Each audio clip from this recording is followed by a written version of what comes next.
Welcome to Dairyland Frights, the paranormal podcast that covers everything creepy, spooky, and mysterious in the Midwest. And today, from, as they say, over the pond, I have Tommy from Let's Get Freaky podcast. Welcome, Tommy. Hello, sir. It's a pleasure to be here, man. Thank you very much. We're going to get freaky tonight, brother. Let's go. All right.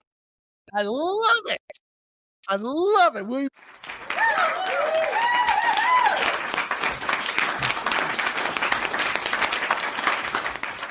will get freaky. By the way, in the States, that can mean a lot. I know. And I've got that. I've had that. Because obviously when I made the show, I went through all these names and Let's Get Freaky was like the name that I went for, obviously. And I did get a little bit of that. Like people thinking it's, the other kind of freaky. And I'm like, no, it's paranormal, man. Ghosts and cryptids. And that's, Yes. Yes. Yeah. So like I've had a few of my UK friends, paranormal friends on there. And I told Tommy before, I love you guys because not only you're great people, but you have interesting stories and love the history. I'm a big history guy. Mm-hmm. We're going to talk a little bit about, before we get into the topic and other things, I'm going to talk a little bit to Tommy about his podcast. I am amazed you have over 300 episodes. You have 300 great episodes. I haven't listened to them all, but I will. I promise you that. Thank you, man. I have a long commute to work, so I love to listen to all my friends. Let me ask you this. You kind of talked a little bit about it. Why did you what inspired you to do a podcast? Like, why did you want to do one? Well, a little bit like you, when I was living in London, in Essex, where I used to live. I live in Dorset now in the UK, which is not too far. It's about 2 hours from London. But I used to have a long commute to work every day. So it used to take me about an hour and a half to get from door to work every day. So I would spend a lot of time listening to podcasts. And a lot of the time that was paranormal because I'm interested in the paranormal. So I just started listening to these great shows. There's so many great shows out there, and I just really got into the subject more. And I was like, I want to start talking about this stuff, man. And, it was always a big dream to have my own podcast. It took me quite a while, really. And then once, 2020 kind of happened and everything went a bit crazy, the world went crazy. And I was like, you know what? Tomorrow's not guaranteed anymore. So let's start a podcast and let's just do it now and let's just see what happens and just have fun and just enjoy it. I still don't really know what I'm doing, but I'm enjoying it and that's it. I meet great people like you, so it's great, man. Yeah. And back at you. I just love my UK friends and being able to talk to different people from different countries because we're all the same. Really, when it comes to the paranormal, right? Absolutely. We love the paranormal. We find it interesting. So I have to ask you this. When's your first paranormal experience? Do you remember how old you were and what happened? There's been a few. Okay, I have to say. I've had a few experiences. It's been freaky. I've had a few freaky experiences. It's quite weird because when I started Let's Get Freaky, I kind of wrote down all the things I'd experienced because I'm terrible with like years, dates and stuff like that, but I've got all these memories. And I was like, man, I never thought of myself as someone that had a lot of experiences until I started talking about it. And people are like, you've had a lot. And I have really. I've always been one of those, like a lot of kids, I was very scared of the dark. Growing up very scared of monsters under my bed, like a lot of kids, and I still am scared of the dark. But we grew up in a haunted house when I was around the age of like 7, 8, 9, 10, that kind of age. We left when I was 12, but a lot of weird stuff happened in this house. Weird noises. You'd hear someone walking around at night when everyone was in bed. Things used to go missing. But the main thing was like, most of the time, there was just sometimes this energy of something's there, and the whole family felt it. It was me, my brother, my mum, my dad. We all kind of felt it. And it wasn't until we left the house when I was 12 that we all kind of spoke about it. I remember my dad saying, I'm glad we got out of that house. But there was a couple of big things that happened in there that really kind of cemented my knowing of that. I know this. I don't know what the paranormal is, but I know that there's more going on. So when I was around about the age of 10, me and my brother shared a room and we had bunk beds and I was on the top bunk, he was on the bottom bunk. And as I say, I was a terrible kid with the dark at night. If I woke up during the night, I would run into my mum and dad's room and try and get in bed with them. So I was just always very scared. So this particular night I've woken up and we had Fred Flintstone curtains on our bedroom. I love it. the whole room was like a Flintstone theme at the time. I don't know why I'm saying that, but that's what it was. But you could see the streetlights coming in through into the room. And this particular, I woke up and I'm like, Fred Flintstone and Barney Rubble were everywhere in my room. But I've looked down at my desk and there's a man sitting there at my desk, a full-bodied apparition. And he was kind of like sitting there with his head in his fist, looking up in like kind of my direction, but he didn't move. Like, I don't know if he could see me. He didn't seem to blink or acknowledge me or anything like that, but he was there. And I wasn't thinking ghost, I've just screamed, Mom, like, there's a man in my room. And I couldn't even get out of my bed. I was so scared. And my mum's come in and obviously she's like trying to calm me down. And I can still see this dude sitting there. And he's not moved. He's not moved at all. It can still see he's as solid as me and you are right now. Not see through anything like that. The only thing that was weird, he kind of looked like, when people ask what he looked like, I say he looked like William Shakespeare. That was like he's when I see William Shakespeare now, it kind of takes me. I'm not saying it was William Shakespeare. Yeah, but it takes me back to that moment because he had like long brown hair, a little beard. He's wearing like this old style brown suit with brown boots, and he had like this white. I don't even know what it was, but like sort of thing around his neck, like very much like how Shakespeare looks. That's how he looked. And I'm going to my mum, there's a man, and she couldn't see him. But she's gone over to the corner of the room, and I don't know if she's gone through him or anything like that, but she's come back to me and she's gone, there's no one there. Like, and she's got a little bit angry. And I say this every time, but she will hear this podcast and she will apologize again because she does every time she hears me talk about this. And she made me stay in my room. She said, "You're not getting out of your room. You got to start staying in your room," because I was always getting up for the night and getting in their bed. But I'm like, "Mum, there's a man in the room." But somehow she made me stay in the room, and I was terrified. And I just remember going under my covers and just sweating. And every now and again I would look, and he was still there. He didn't change, didn't move at all, just was there. And for the whole night, I was just looking, still there, sweating, just terrified. And then somehow I fell asleep that night. Don't know how, but I fell asleep that night. Woke up. Obviously, I've looked straight away. It's light in the room. No one was there. Never saw that man again. I did have other weird experiences in that house, but that was like the big experience for me. That was like, this is. And some people say to me, you could have been dreaming, but it wasn't a dream because my mum was there. She remembers me calling her in. It wasn't my imagination because I think, if I was seeing something like that, I would see that more often. I would have thought if it was my imagination. And there was, as I say, there was a lot of weird stuff that happened in that house as well. Yeah. So weird stuff. Meaning, like, did you ever feel like you were in danger? Or was it more like playful, like you're missing keys and like, Yeah, do you know what? It was actually quite, when I look back, it was quite a danger kind of feeling. I'm not saying whatever it was evil. I don't know. But we all had that feeling of, it was a scary feeling. It was like a dark feeling. Because I remember when we left that house, I remember the first night in our new house. So I was 12 years old.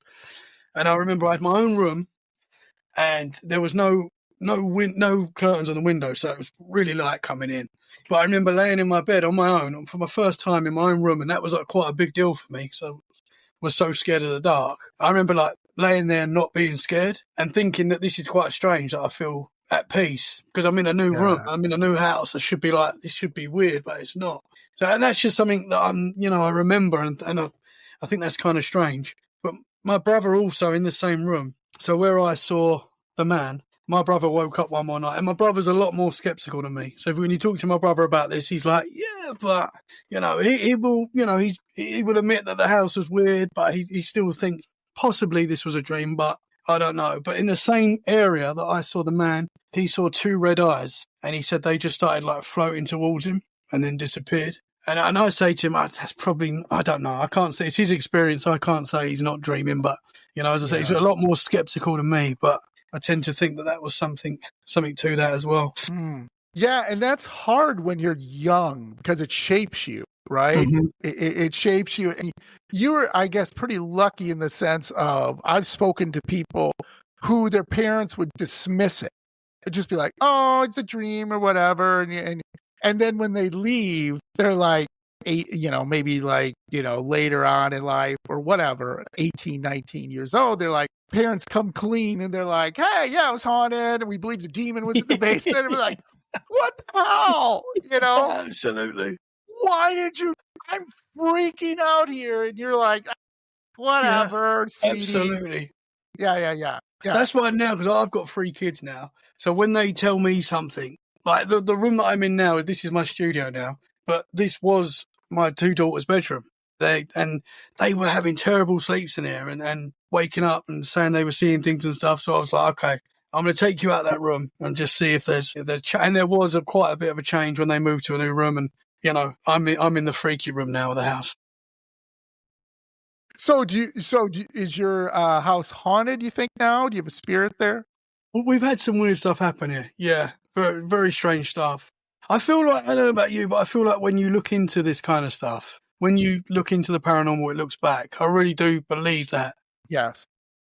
I've had experiences throughout my life. When I started Let's Get Freaky podcast, it kind of, I don't know if it's because you're thinking about this stuff all the time, but I started noticing a lot of things happening around me. For example, one night I saw me and the family were eating a meal around the table in the kitchen, and I saw a black cat run past me. I jumped out my skin and I said, there's a cat in the house. And this is before we had a dog as well. And I'm looking around the house for this cat that never found. I don't think it was a cat.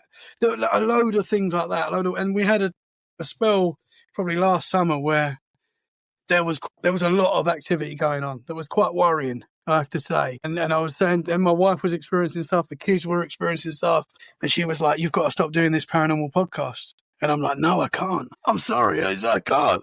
But so it was getting a bit. It was getting a bit worrying. Yeah. Yeah. You know what, Tommy? I can relate to that because I've had this happen a couple of times. Like, I don't know, like you, I kind of do it a little later. I'm kind of a night owl and stuff like that. So I was working on this story about this demon house in Indiana in the States here. And it's a crazy story that I've already done it on. You might, if you haven't done it already, I haven't, like I said, checked all your episodes. But one of the things about this demon house is like a priest saw the demon, a police officer saw the demon, like men who came there to like fix like things around the house saw it, doctors saw it. And there was just reports from all these people who like, why would they make this up? So I was doing it and I was looking at it, and I remember I have a office in my basement of my house, and it's a finished basement. And I remember I felt there was something on the other side of that door. Something was like standing there, like waiting for me. And I was like, I thought it was my wife or my kids, because sometimes they'll wake up and be like, "Hey, Dad, I'm not feeling well." You know the deal. And you'd be like, "Okay, honey, whatever, do we need to go to the hospital or something or whatever, right? Or here, I'll get you some medicine." I remember going to the door and I put my hand on the doorknob, and there was just this voice in my head that said, "Do not open that door. Do not open this door, whatever you do."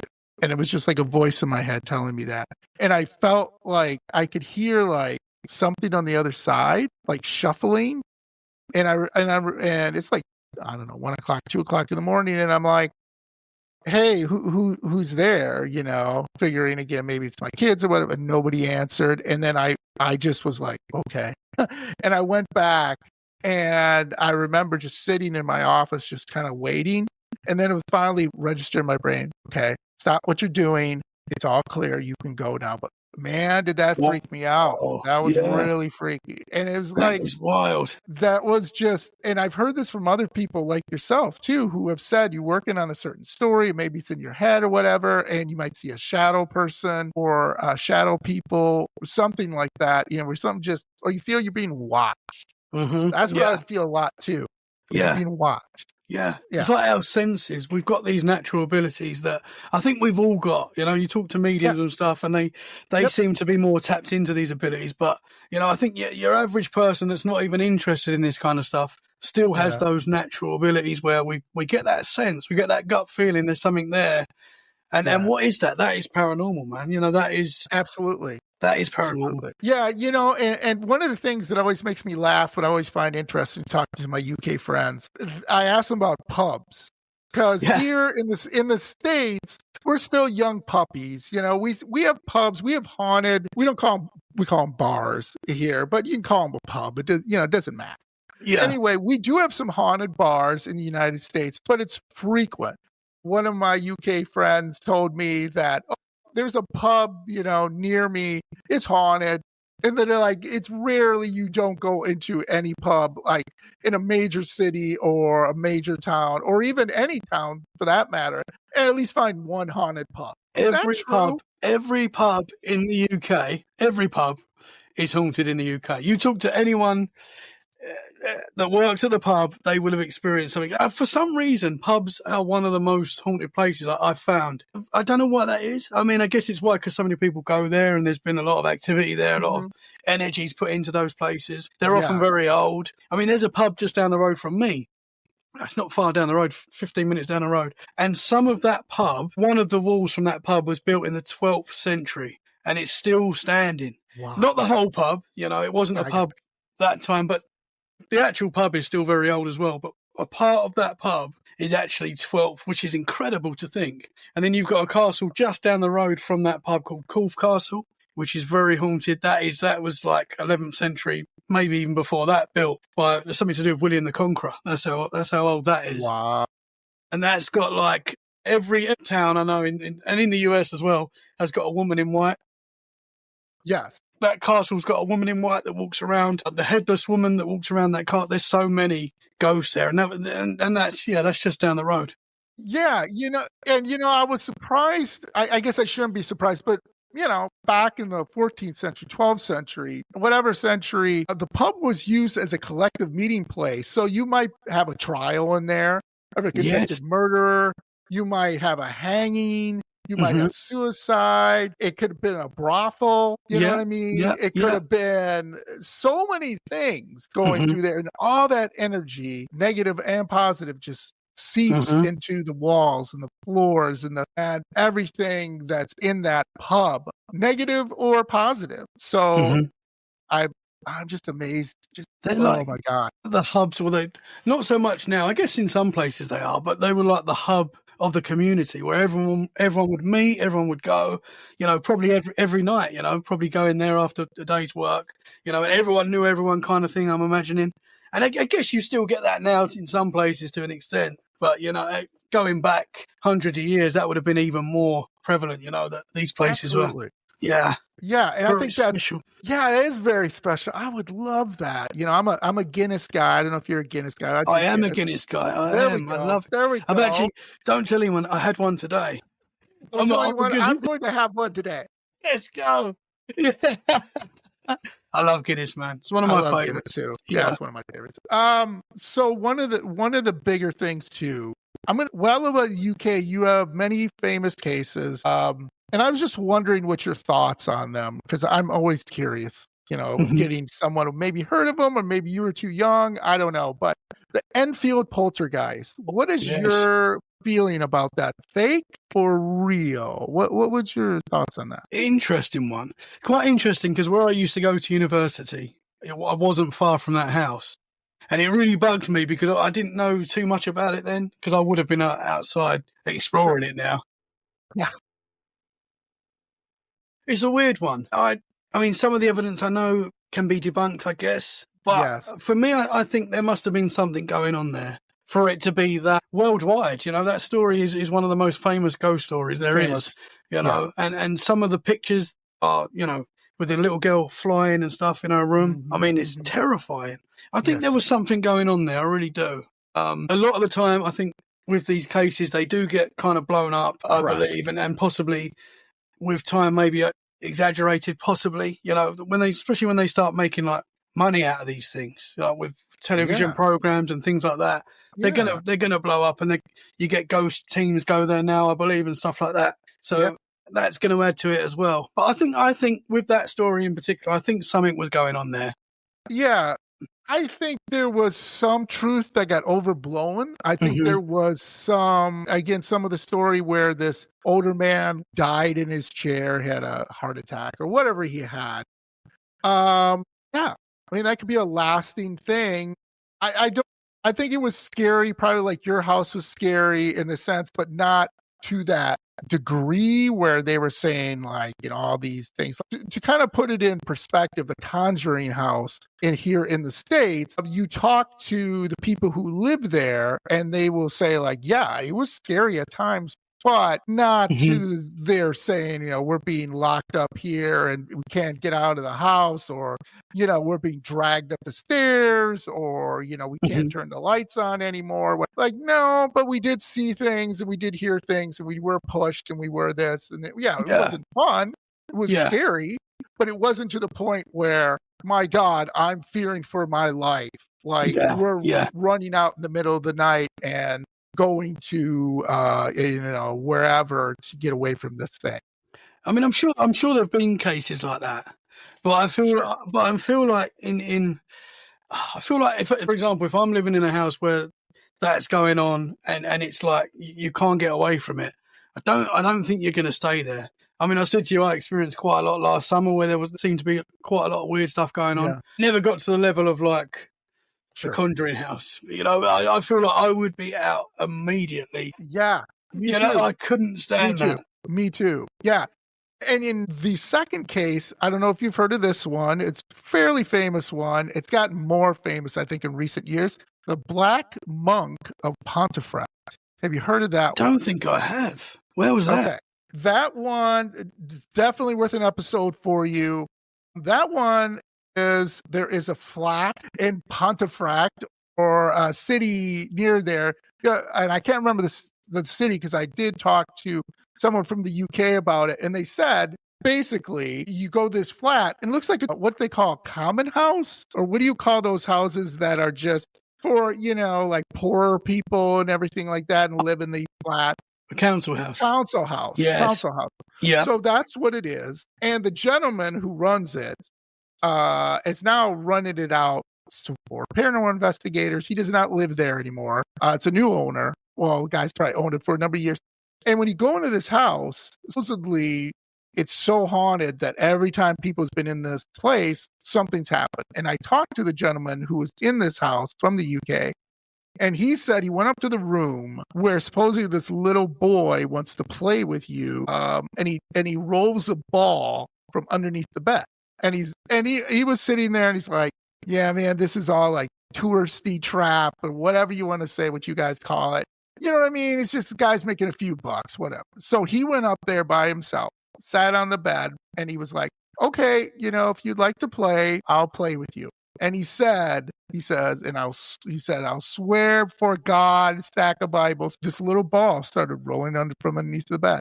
And it rolled right in front of me. And I said, well, I would have been out. He wasn't. He claimed he stood there and he rolled it back and then it rolled again. Now he said like, yes, people are probably thinking there's probably something set up. So he said he looked all over the room, looked underneath the bed. I said, you looked underneath the bed? That's where the horror movie, you know what I mean? Yeah, that's where you're waiting for something there. Yeah. The little boy, blah, to come out at you. Jump scare. Anyway, so he looked, didn't see anything. And then some people were like, well, in certain places, the flat was not built so well. So maybe there's like a curve, or it's not straight, or it's at an angle. Nope, he doesn't see anything like that. And then, he felt like he was being watched. He didn't feel scared, he said, in that sense. He just felt he'd been watched, like somebody was interested in him, like a little kid, where a little kid will look at you, you walk into a room and they'll be like, who's that? Kind of attitude. But anyway, there's this, what makes this house really interesting, again, the number of paranormal experiences in it that's just normal looking. I mean, you drive past it and be like, where is this? Oh, it's right there. Okay. Yeah. And they have this black monk, and he roams the house. He's not a very nice guy. He's known to push people down the steps. He's hurt people, bruised people, scratched people. Not the greatest person. And it's a very evil, when people have been there and sensed it, have gotten nauseous, have, gotten totally sick, where they have to run out because they feel like it's like suffocating them. Like it's like someone pulling a blanket over you and just holding it tight and sitting on you. But it's a really interesting case. People have been trying to debunk it for years. There's been some, like the Enfield poltergeist, have been some back and forth, like, oh, this is whatever. But it's never, it's not taken over like the Enfield poltergeist or some other famous cases in the UK. But it's still famous. And like I said, you can go today and go to that house. I don't know how much it is. I think it's like whatever, like so many quid or whatever you guys, pounds or whatever. Yeah. Fairly cheap. And then you can just do your observation. And the guys like allows you to do that.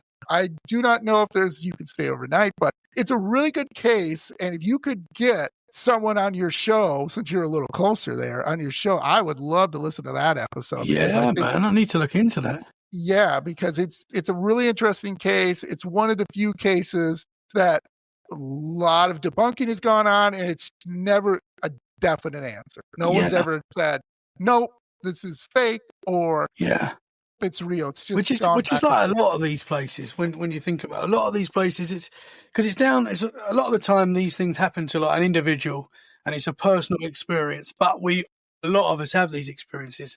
What I find interesting with that is like you say, like the black monk and stuff like that. That is like a spirit that is seen in so many different places, especially in the UK, in the US. The woman in white, like we said earlier, the woman in grey. You know, they're two like entities. The Hat Man as well. Hat Man is seen all over the world as well. I find it so interesting how people are seeing the same entities. You know, seemingly. Yeah. And what is that? Yeah, what is that? Because that's really fascinating to me, because when I was talking to this couple from Australia, they were giving me the same view of what they saw look like what, I've talked to other people about what they have seen. And then there isn't, like, the Hat Man there's this tall man with a hat, sometimes red eyes, sometimes different color eyes, but it's the same structure, the same body structure, the same face for, you know what I mean? It's just like, you're thousands of miles away from me. We don't know each other, and you're describing almost the same thing. Yeah. I mean, some cultures call it something different. They might give it a different name in some cases, but ultimately these things are the same all around the world. You know, in all different religions, in all around the world, people are experiencing the same thing. And I find that fascinating. That blows my mind. Yeah, same with me. I find it absolutely fascinating that we're so similar and so alike, even though we don't, how would you know that I know that? So the last question I would ask you, would you spend, I don't know what is the most haunted castle in the UK, but would you spend a night there alone? Oh, alone? Oh, man. I'd like to think I would, but at the same time, as I said, I'm still very scared of the dark now. Like, for example, I've got a woods just behind where I live, which is, and there's some weird stuff that happens in that forest. The locals talk about it. I've experienced a couple of things possibly related to it. They call it like there's a devil dog law in that woods, and it's really cool. I go in the woods every day. I take my dog over there now every day, but I very rarely go there at night. And I've been on the outskirts at night, and there's like a little red brick road that sort of leads you into the forest. I've been on that at night because it's kind of lit up, but actually into the forest, I haven't. And I think for what we do, I should have like gone in there and, investigated a little bit, and maybe I will, but that's like right on my doorstep, and I haven't done that yet. And I've been here nearly 4 years, but yeah, I would stay in a castle. I mean, I'd have to hopefully be able to record it and stuff. And, being on my own, I don't know, man. Because that Coolfie Castle, which is down the road, this is the thing as well. In the UK, and I'm sure in the US as well, every pub, every castle, every manor house claims to be the most haunted. Because obviously that's a big seller to get people. This is the most haunted place in the world. Let's go. And so that castle claims to be, I think it's in like the top 10. I don't know how they rank these things, but this castle is in the top 10 most haunted in the UK, in the world, I believe. And I probably would stay there. I mean, I would be very scared, don't get me wrong. And I probably wouldn't sleep. Yeah. Look at us. We're fairly big guys, but you know what I mean? We're both like, forget it. And, I talk to paranormal investigators I find on the show, and they've been pushed and their hair pulled and scratched. And, people have said, get out, literally get out. Yeah. Like, seen demons in closets and stuff. And they're like, I'm going out tomorrow night doing the same thing. I'm like, are you crazy? As soon as I saw a demon in a closet, I'm finished. See you later. Yeah, that's a warning. Later. And they're like, so what? Someone pushed me down the steps. I'm fine. It's like, are you crazy? I know. Because I'm like, I'm fascinated with all aspects of the paranormal. I've had Yeah, quite yeah. a few experiences myself, and I don't believe everything is negative when it comes to the paranormal. I'm Yeah, not one of those guys that believes everything's bad, but I do believe there is a very dangerous side to this kind of stuff as well. Yeah. That has yeah. to be like taken seriously and respected, because we don't really know what we're playing with, you know. And I've spoken to enough people that have had attachments and things like that. Sort of, you know, this stuff it's real, you know. Ouija boards are real, you know, they are dangerous. They bring a lot of, I know that it's fun to watch the shows and stuff, and I love the paranormal shows. I get really into it, but there is a side that is dangerous as well. Yeah, absolutely. So let's talk a little bit about your podcast. What has been your favorite episode so far? That is a tough one. That kind of shocked you, that you went like, oh, you know, and it could have been a guest or just your research, either one. Yeah, there's been a few. I recently done an episode. I don't know if you saw the show on Netflix, True Haunting. Yeah. There's a show recently on Netflix, Eerie Hall, and I had Chris on the show, who was like the main boy that was affected by the haunting. Wow. Awesome. And I watched the show on Netflix, and I was like, wow, man, this is... It scared me. It was like a scary show to watch, what these kids had to go through at college. Yeah. It was in New York. It happened in New York. And basically it was a New York college campus, and a few of the kids on the hall experienced this paranormal. Chris was like the main center of it, because I think that's where it kind of started. But, you know, all the kids were seeing this entity and stuff like that. And Chris, after watching the show and then speaking to Chris, it was like, wow, man, you know, it was wild what they went through, and so many of them went through it. And, you know, it was actually, the show was kind of scary, but what he was telling me was adding to it and making it even more scary. You know, that was a wild one. That was quite recent. But there's been a few, man. There's been a few. Because I record most of the time about around 1 o'clock in the morning UK time. So when I'm recording, it's around that kind of time normally. Because I finish work at 1 a.m. UK time. I get in from work, and that's when I start my recording normally, because it's normally in the US. So I was talking to this lady, lovely lady, and she was telling me her experiences, paranormal experiences, and I was getting a little bit scared. Sometimes, as much as we hear this stuff all the time, I still get scared by it. And she's telling me her experiences, and then we kind of finish recording, and after we have a little talk for like a couple of minutes, and she went, "Oh, be careful now, the ghost might come over to you now." And I was like, "Thanks."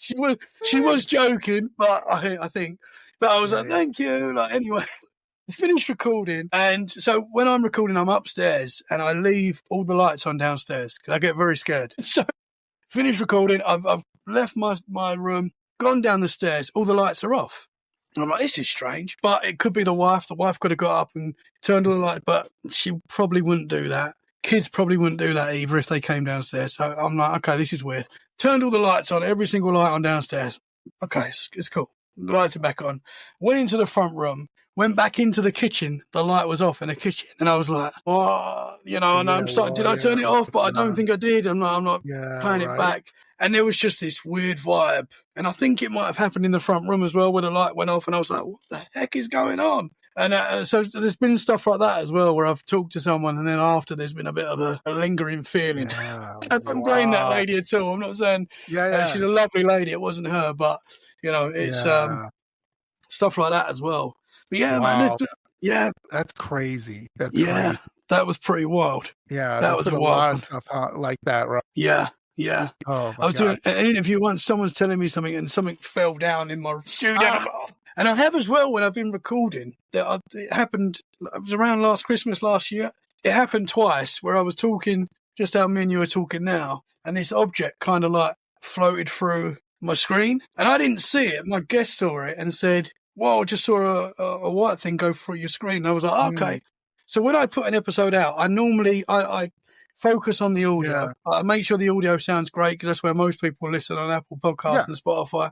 So I make sure that sounds great. I put it out, and then I started putting the videos out on YouTube as well. And so I didn't even look back at this, whatever this thing was. And then I was getting messages saying, "Look at minute 34, whatever it was, where this thing is going." And I did. I saw it. There was like this white floating thing that kind of looked like it was walking, but I don't know what it was. I did send it to a couple of camera guys that I know that are like, just saying, could it be a bug or anything like that? And they said they don't know what it is. They'd never Oh, seen. wow. They're not sure what it was. Don't think it Yeah. was a bug. Yeah, that reminds me, I was doing an interview with the gentleman.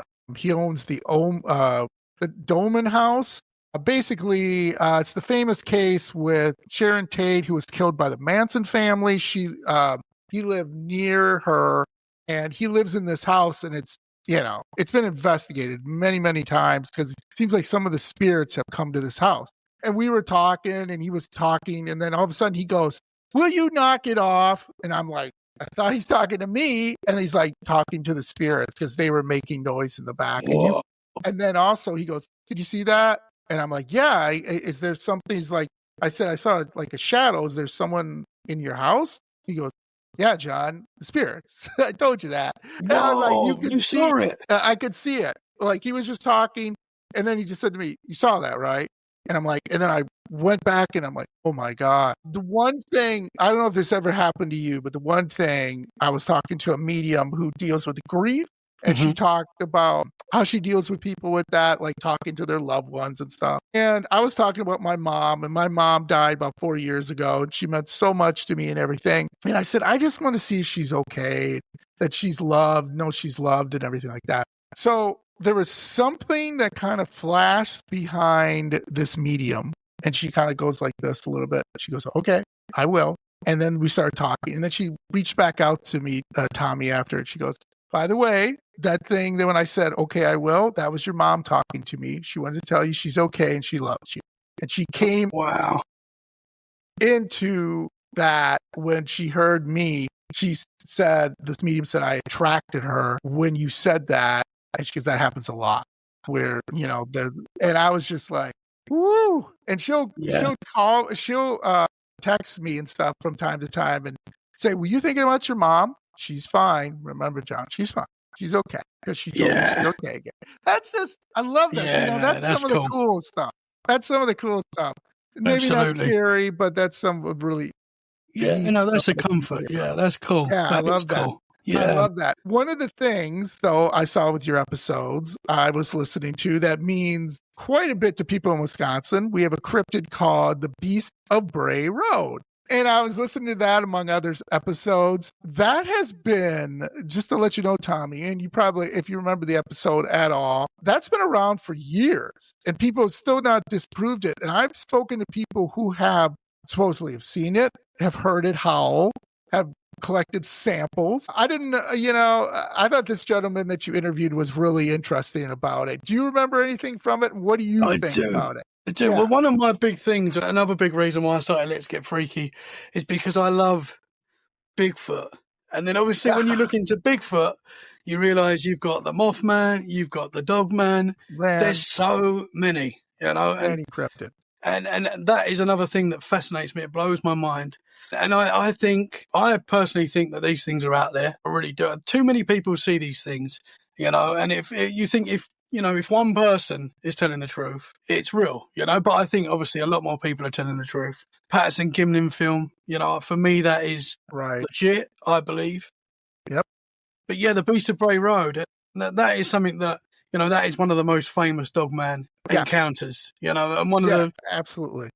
And when you think of Dogman, that is... I don't know exactly where Dogman started. I know you've got werewolves, obviously, in Europe and stuff like that. But Dogman itself, I think Beast of the Bray Road might be one of the first accounts, I believe. I'm not 100% sure. And it was actually Eric Mintel who was on for that episode, and he's got a YouTube channel called Eric Mintel Investigates. I don't know if you've had him on before. He's a really cool guest to have on. And he actually went to the area where the beast is seen, and he said they didn't see it, but I think he had like the feeling, and I believe he saw red eyes that were looking over like the cornfields. And I mean, so many people have these experiences, man. I think there's something to it, whether or not they're flesh and blood or supernatural, because I find a lot of the time with these creatures, Dogman, Bigfoot and things like that, they're kind of like ghosts, they're kind of the behavior that we experience. It's the same kind of thing that you experience in a haunted house, just in a forest, and I think there's something supernatural going on there. Yeah, absolutely. And I do think Bigfoot is tied to aliens somehow. Interesting. I've spoke to a man who talked about he was camping and in the upper states around Wyoming and everything like that, where a lot of Bigfoot sightings have been seen. And he was sitting there one night camping, and he just heard this howl, and he was just like, screaming. I can't do it, but whatever. And he was like, okay. And him and his buddy were like, what is that? And then all of a sudden they said they saw like this object, and then it floated over the woods, and like a beam of light went down. And they were, scared out of their mind. And then they heard the howl again, and they were like, let's get our stuff, let's go.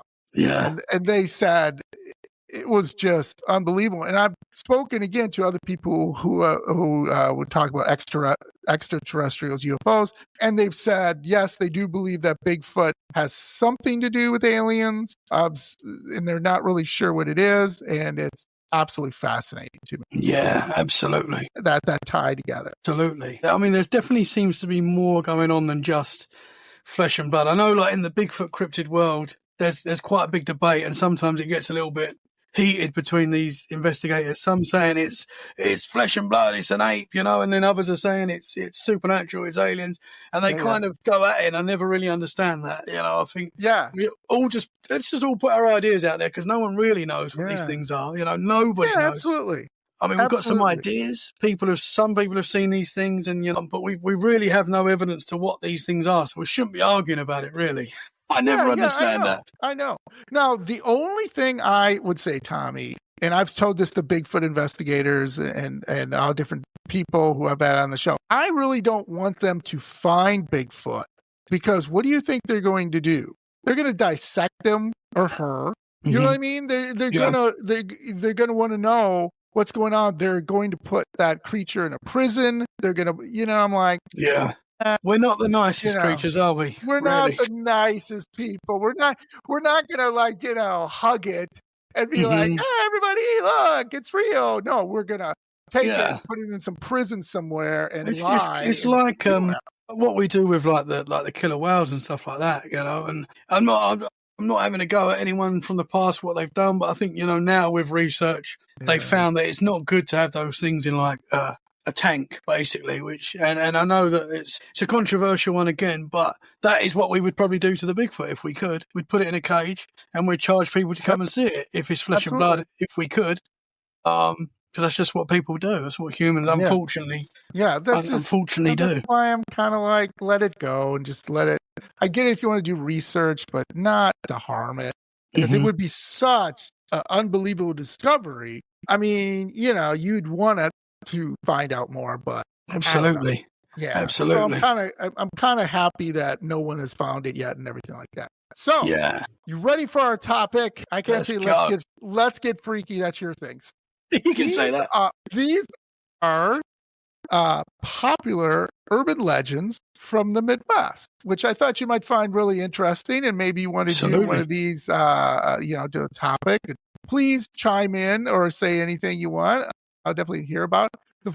Now, all these are considered the most popular of urban legends, which, as the urban legends go, some are true, have become true, and some are just urban legends, just kind of whatever. So the first one is in Indiana. It is called the Hull House, and it is a case study about urban legends growing larger than life. And it was called the House of Blue Lights. And it studies about the damaging effects of believing in them. So this one is one of those things that's just, we're not sure if it's true. They're pretty sure it's not true, but it just carried on through years and years and years. So, and I love this name. This is a great name. So our story begins, Tommy, with a millionaire, Skiles Test. That was his name. That's a powerful name, that. I love it. Skiles Test. Skiles Test. And he built this luxurious, eccentric, remote farmhouse. And this property was uniquely notable for blue Christmas lights that Test hung up.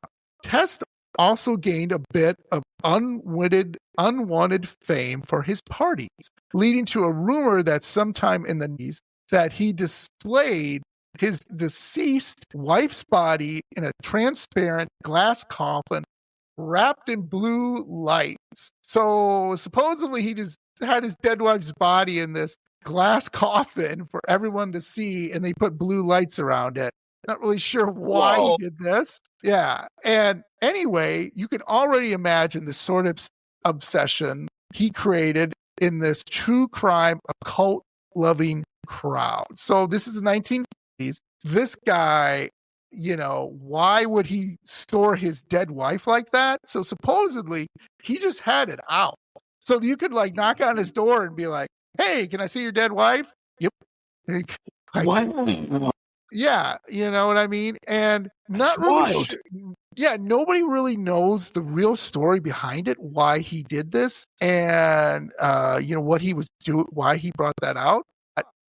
Unfortunately, this obsession led to a very real problem for Tess. Curious teens trespassing on his property en masse through the 1960s. According to Historic Indianapolis, he was forced to surround the property with a fence when the problem got out of hand. So these kids would like want to see his dead wife's body in this.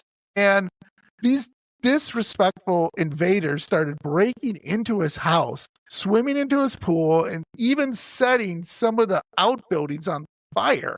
This even continued after his death while the property was vacant. The city destroyed the place in the 1970s, and the worst part, Tess died before his wife and ex-wives. They have never have been found. So they never found this glass coffin wrapped in blue lights. Because I guess, according to the urban legend, he had numerous wives and he would just do that. He would put them in glass coffins, display them out in his house. And this became an urban legend and then became big enough that supposedly, like I said, kids would bust in his house just to see this. And he would just wrap his wives in coffins with these blue lights and just keep them out. But that's wild. Yeah, the property is destroyed. He's no longer there. But I thought that was just really interesting. Like this guy would display his dead wife. Is that even legal? Like to be able to do that? I thought this was the 1800s, but it was 1940s up until the 70s. You know what I mean? Man. Yeah. I mean, that is wild. I only did a little short thing here, but there's more to it. Like people have seen ghosts on this property. People have seen the wives, kind of like walking around and everything. So I mean, that is the kind of place, though. I know it's bad that kids have broken in there and done that, but that is the kind of rumor that if kids heard that, they're gonna investigate. Yeah. You're gonna get gangs of kids that are gonna turn up there. Let's find the lady in the blue coffin. Yeah, which is wild. Yeah, it's crazy. So the next one is in Charles City, Iowa, and this is one I thought was really interesting.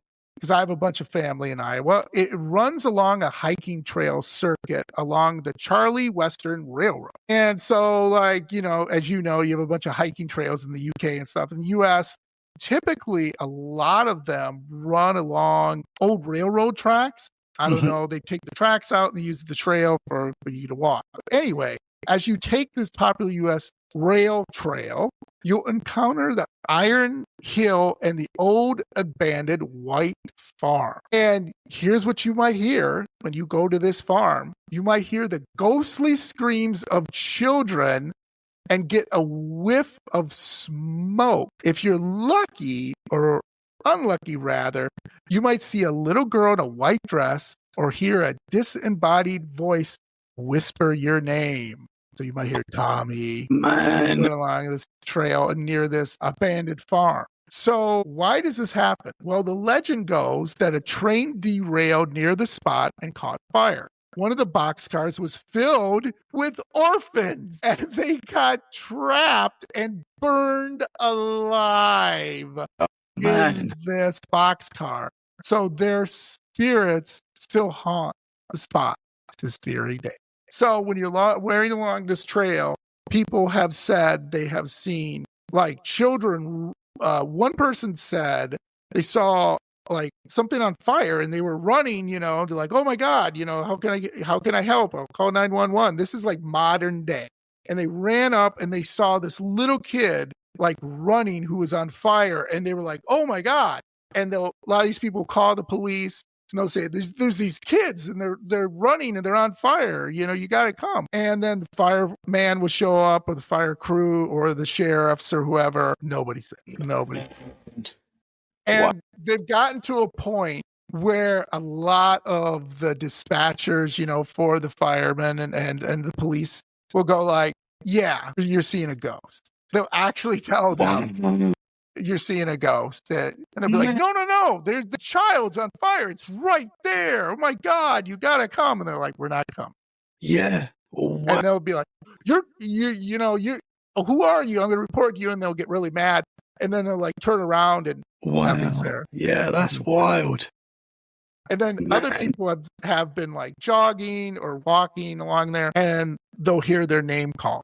Like a little kid will be like Tommy or John, and they'll turn around and they'll be like, looking for someone. Nobody's there. So yeah, it's crazy. So there's a little bit more too about this. Supposedly orphan trains, which may sound odd, really was a thing. They would take these orphans, these kids, stuff them in a boxcar, and this orphan train program relocated as many as 400,000 orphan children from the overcrowded eastern seaboard to a sparsely populated Midwest. So they would just cram them in these boxcars. I just wanted to bring this up. These have been filled with orphans, and like I said, that enough, you know what I mean, is unbelievable. That is wild. Kids. Yeah. They just stuff them in there with no food or no water. Just that stuff must have them been in there. Terrifying for the kids as well, man, to experience that. Yeah, you're 6, 7 years old, and, it's unbelievable. Absolutely. Crazy. So I don't know if they've had anything like that in the UK. Anything similar? Did they do anything similar, like stuff kids on a train? I mean, I hope not. I'm sure it's the history can be pretty dark, so I don't know, but I would hope not. You did say something there that reminded me of something that my nan and granddad experienced when they were staying in a hotel in Devon, which is in the UK. It's quite close to me. There's a place called Dartmoor, which is quite a spooky place in the UK. It's got a lot of weird history, but a really cool place. But when nan and granddad were staying in this hotel, and they were staying with friends, and their friends were staying like in the room. I don't think it was right next door, but it was near their room. And they were told when they got to this hotel, this is what my nan and granddad told me, that the staff in the hotel warned them that there was a local flasher going around flashing. So if you see this guy, just report it and they'll sort it out. And it was a bit of a problem that they were having at the time. This is probably going back. This is when my dad was younger. So this would have been like probably the 70s. This would have been like the 70s, I think. And so they were staying in this hotel and they were asleep, and they heard this, my nan and granddad said, this piercing scream that's like woke them up. And my granddad, they were trying to work out what it was. And my granddad was like to my nan, oh, I bet that's the local flasher. I bet someone's seen the flasher. Anyway, the next morning, they found out it wasn't the flasher. Their friends that were staying in the room nearby, it was them that woke up during the night, because they saw a woman in white walk through the room and just through the wall and away. And it's obviously scared the lady so much she screamed and was terrified. Anyway, the next morning, they've all gone down to the reception in the hotel because they were like, we're not staying in that room anymore. We want a new room. We want to maybe even leave the hotel. They told the hotel staff what they'd saw, and they were very scared. And the hotel staff were very calm and were like, are you staying in room, I don't know what room it was, but are you staying in room 25? And they were like, yeah. They were like, yeah, that's absolutely normal. People see that lady all the time. Don't worry, we'll put you in another room. And it was just so normal to them because it happened so often. But my nan and granddad said that the lady that experienced that they heard scream, was never the same again after that experience. Like, it really affected her, and it really changed her. Yeah. Yeah, that's crazy. And it was just when you said about the police saying, no, you've seen a ghost, basically. They're so used to that call. So many people describe seeing the same thing. It brought me back to that hearing that from my nan and granddad. Yeah. Wow. That's an awesome story. Thank you for sharing that, Tommy. That's great. And again, a woman in white again. Woman in white. Yeah. It's just like always white. It's always white. Like whether you were green or blue or something. Yeah. They just had white dresses. So the next one I never heard of, but I thought it's pretty funny, but also kind of scary. So this one is in, Kansas City, Missouri, and it's called the Hamburger Man.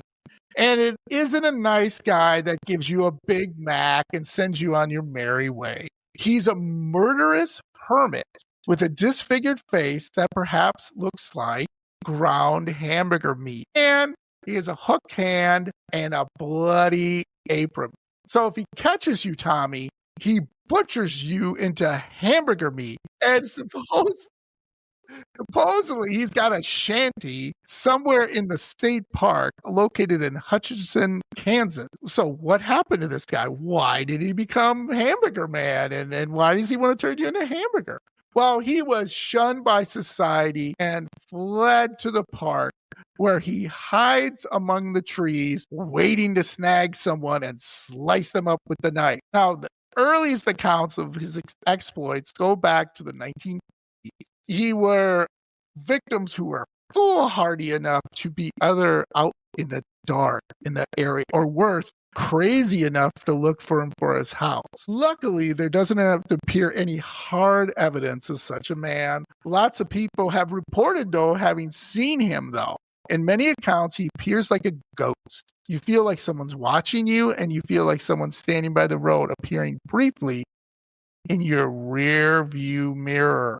His origin is unknown. Hyde says it might have been a Hutchinson native hamburger seller by the name of Hamburger Gene. And in the early 1900s, or this all might be a cautionary tale, urban legend victims are often those who say, out too late and make poor decisions, you could meet the Hamburger Man. So there you go. And I don't know why, but the thought of seeing someone in the back of your car while you drive, that would be and I've spoke to people that have experienced that, I'm sure you have as well, where they've seen something in the back. I mean, that's terrifying, man. So we have a urban legend in Wisconsin called the Bloody Bride. And it's the Bloody Bride Bridge. And when you go over this bridge, supposedly she appears in your back seat. And when you look in the rearview mirror, you can see this woman with this haggard face and blood all over her in a wedding dress just appear in your back seat, just out of nowhere. And also, to make it worse, sometimes she'll appear in your passenger seat. So sometimes when you're driving alone, suddenly she'll just appear. And people have gotten into car accidents and everything, having this woman. Yeah, I bet, man. Yeah. Oh, my God. And people have sworn they've seen her. People have seen her many, many times. And this legend has gone on in Wisconsin since, the 1940s. And supposedly it was a bride who was shunned on her wedding day, and then she killed herself on this bridge. It's unbelievable. Yeah, that's terrifying. Yeah, I think I might crash if something like that happened for sure. Man, I would too. I would hit the brakes, throw it in the park, and jump out of my damn car. I'm out. I am out. So the last story here is something that's really interesting. This one I didn't hear about. This one is in Wisconsin. We were talking about Bigfoot and everything like that.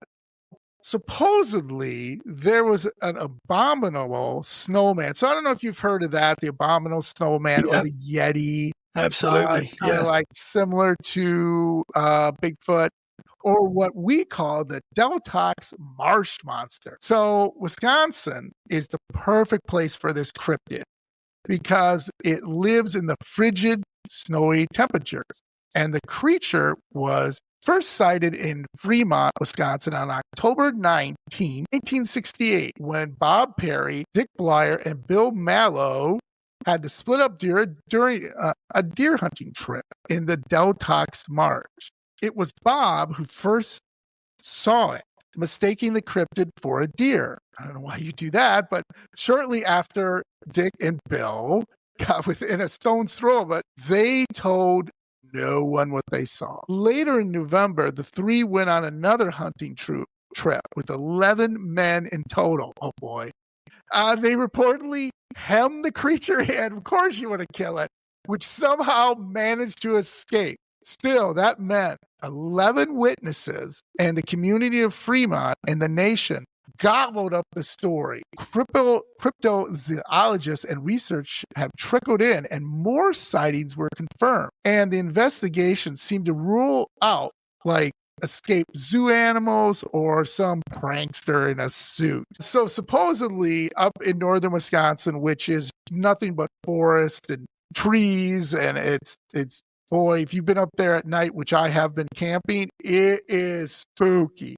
Yeah, you do not want to go out in those woods. You can't see your hand in front of your face in those woods.